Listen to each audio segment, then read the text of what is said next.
we have some tools on this journey. This is my model of our psychology.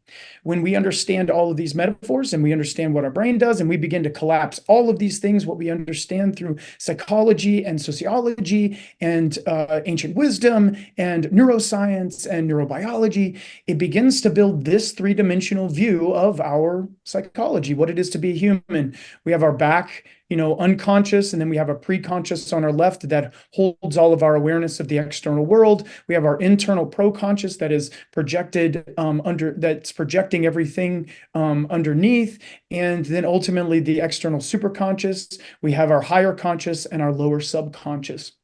So we have 6 realms of reality that we get to kind of dance within. And up until this point, mostly psychology's only talked about 3 of them. This is a map of this whole thing. And we're going to use this map as we walk through the cube, because when you're going around the cube, it's a 3-dimensional space. But we know when we're traveling in a car, we're holding a 2-dimensional space of where we're going. And you can actually see how literally it's the right brain over here and the left brain over here. And you can see that it intersects right here on death. So your whole transition, everything comes right back to death or transition, and it's not as scary as you think.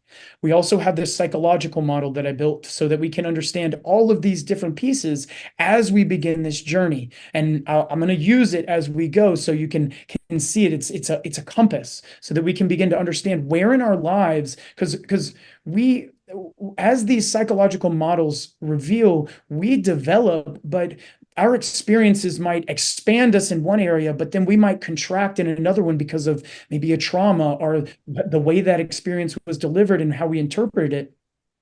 And so what this does is help you understand where your leading indicator is, where your lagging indicators are, and where the gravity of your reality really is. And that's this idea right here, because this is actually what we have in the West and what's emerging, where we're back in, and where our gravity is, what most people are struggling and dealing with. And you can, right here, will tell you why we have so many entrepreneurs and influencers, right in this area, because that's what this area of our reality is.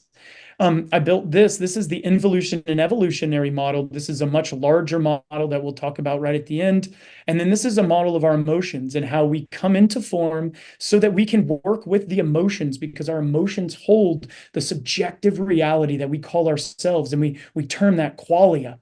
And that's how spirit works with us, is through a communication of our emotions and how we feel about things. But if we have a misinterpretation because of a past experience and we're not able to move forward with an emotion, it will cause suffering. And that's why qualia is so powerful, because as we raise that qualia through narrative, because it's narrative, or the story that we're telling about our lives, as we raise that story, we're actually healing ourselves. And therefore, we are moving further and further along this journey because we're raising our emotions, having higher and higher experiences.